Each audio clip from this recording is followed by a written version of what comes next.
Bismillahirrahmanirrahim. Assalamualaikum warahmatullahi wabarakatuh. Syukur alhamdulillah kita bisa berjumpa lagi di channel ini. Salawat dan salam selalu dan tetap tercurahkan kepada junjungan kita Nabi besar Muhammad sallallahu alaihi wasallam. Allahumma salli ala sayyidina Muhammad wa ala ali sayyidina Muhammad. Harapan dan doa saya semoga saudaraku semuanya selalu diberikan kesehatan, dilapangkan rezekinya, diampuni dosa-dosanya, dan dipanjangkan umurnya. Amin ya rabbal alamin. Saudara muslim yang dirahmati Allah subhanahu wa ta'ala, salah satu amalan sunnah yang baik dilakukan di bulan Zulhijjah adalah puasa Arafah. Puasa Arafah memiliki banyak keutamaan di dalamnya sehingga sangat dianjurkan untuk dilakukan. Lantas apa saja 12 keutamaan puasa Arafah? Yang pertama, menebus dosa selama 2 tahun. Sebagaimana dalam hadis yang diriwayatkan Abu Qatadah Al-Ansari radhiyallahu anhu, dan Rasulullah sallallahu alaihi wasallam ditanya tentang berpuasa di hari Arafah, maka baginda bersabda, ia menebus dosa setahun yang telah lalu dan setahun yang akan datang. Hadis riwayat Muslim.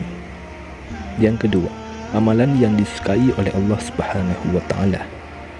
Tidak ada satu amal solih yang lebih dicintai oleh Allah melebihi amal solih yang dilakukan pada hari-hari ini, yaitu 10 hari pertama bulan Zulhijjah.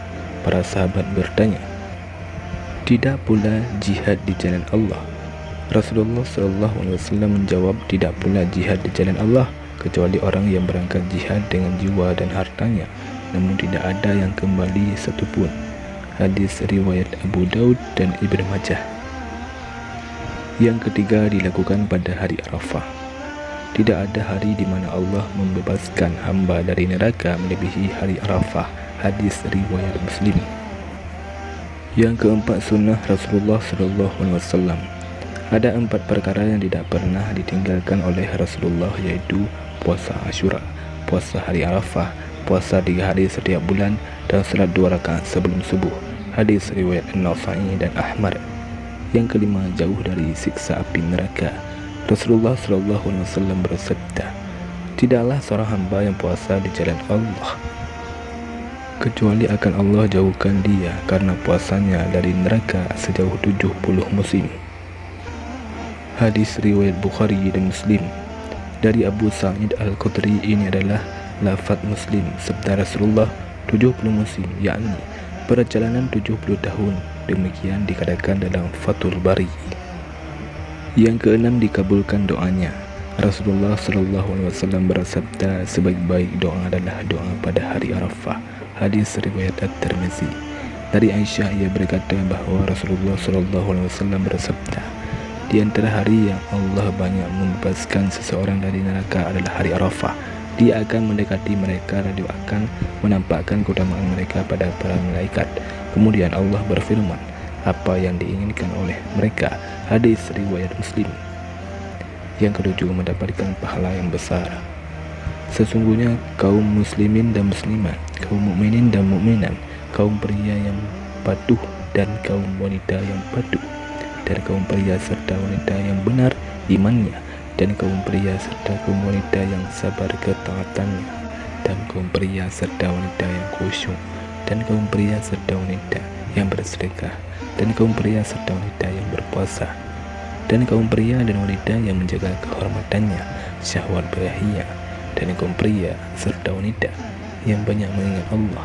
Allah menyediakan bagi mereka ampunan dan pahala yang besar. Quran Surah Al-Ahzab ayat 35. Yang kedelapan, dimudahkan masuk surga. Dari Abu Umamah radhiyallahu anhu, katanya, aku berkata kepada Rasulullah SAW, wahai Rasulullah, tunjukkan padaku suatu amalan yang bisa memasukkanku ke surga. Beliau menjawab, atasmu puasa, tidak ada amalan yang semisal dengan itu. Yang kesembilan, sebagai kafarat, Allah Subhanahu wa ta'ala berfirman, dan sempurnakanlah olehmu ibadah haji dan umrah karena Allah. Maka jika kamu terkepung terhalang oleh musuh atau sakit, maka wajib menyembelih korban yang mudah didapat. Dan janganlah kamu mencukur rambut kepalamu hingga korban itu sampai ke tempat penyembelihannya. Jika ada di antara kamu yang sakit atau ada gangguan di kepalanya, lalu ia bercukur, maka wajib atasnya berfidyah, yaitu berpuasa atau bersedekah atau berkurban. Apabila kamu telah merasa aman, maka bagi siapa yang ingin mengerjakan umrah sebelum haji di dalam bulan haji, wajiblah ia menyembelih kurban yang mudah didapat. Tetapi jika ia tidak menemukan binatang kurban atau tidak mampu, maka wajib berpuasa 3 hari dalam masa haji dan 7 hari lagi apabila kamu telah pulang kembali. Demikian itu kewajiban membayar fidyah bagi orang-orang yang keluarganya tidak berada di sekitar Masjidil Haram, orang-orang yang bukan penduduk kota Mekah, dan bertakwalah kepada Allah dan ketahuilah bahwa Allah sangat keras siksanya. Quran Surah Al-Baqarah ayat 196. Yang ke-10 mendapatkan tempat di surga. Dari Sal bin Sa'ad radhiyallahu anhu dari Rasulullah sallallahu alaihi wasallam bersabda, sesungguhnya dalam surga ada satu pintu yang disebut dengan Rayyan. Orang-orang yang puasa akan masuk di hari kiamat nanti. Di pintu tersebut tidak ada orang yang selain mereka yang masuknya. Jika telah masuk orang terakhir yang puasa, ditutuplah pintu tersebut. Barang siapa yang masuk akan minum, dan barang siapa yang minum tidak akan merasa haus untuk selamanya. Hadis riwayat Bukhari dan Muslim. Yang ke-11 mendapatkan 2 kegembiraan. Dari Abu Hurairah radhiyallahu anhu bahwasanya Rasulullah sallallahu alaihi wasallam bersabda, semua amalan Bani Adam untuknya kecuali puasa, karena puasa itu untukku dan aku akan membalasnya. Puasa adalah perisai. Jika salah seorang dari kalian sedang berpuasa, janganlah berkata keji dan berteriak-teriak. Jika ada orang yang mencercanya atau memerangi, maka ucapkanlah, aku sedang berpuasa demi zat yang jiwa Muhammad di tangannya. Sesungguhnya bau mulut orang yang berpuasa lebih wangi di sisi Allah daripada bau mis. Orang yang puasa mempunyai 2 kegembiraan. Jika berbuka mereka gembira, jika bertemu Rabbnya mereka gembira karena puasa yang dilakukan. Hadis riwayat Bukhari dan Muslim. Yang ke-12 mendapatkan syafaat di hari kiamat. Rasulullah sallallahu alaihi wasallam bersabda, puasa dan Al-Quran akan memberikan syafaat pada hari kiamat. Puasa mengatakan, wahai Rabbku, aku menghalanginya dari makan dan syahwat pada siang hari, maka berilah ia syafaat karenaku.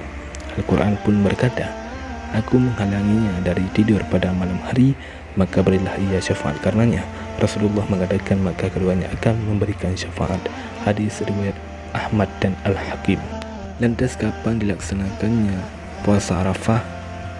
Puasa Arafah dikerjakan sehari sebelum Idul Adha. Biasanya puasa ini diawali dengan puasa Tarwiyah. Berikut ini niat puasa Arafah. Nawaitu sauma Arafata sunnatan lillahi ta'ala. Artinya saya niat puasa sunnah Arafah karena Allah Ta'ala. Selain puasa Arafah, umat Islam juga dapat mengerjakan puasa mulai tanggal 1 Zulhijjah sebagaimana yang biasa dilakukan oleh Rasulullah SAW semasa hidupnya. Saudara muslim yang dirahmati Allah Subhanahu wa taala, demikianlah keutamaan dan niat puasa Arafah. Semoga kita semua senantiasa melaksanakan puasa Arafah pada 9 Zulhijjah, yaitu sehari sebelum Idul Adha. Dan semoga dengan melaksanakan puasa Arafah, dosa-dosa kita diampuni oleh Allah Subhanahu wa taala. Amin ya rabbal alamin. Wallahu a'lam bishawab. Assalamualaikum warahmatullahi wabarakatuh.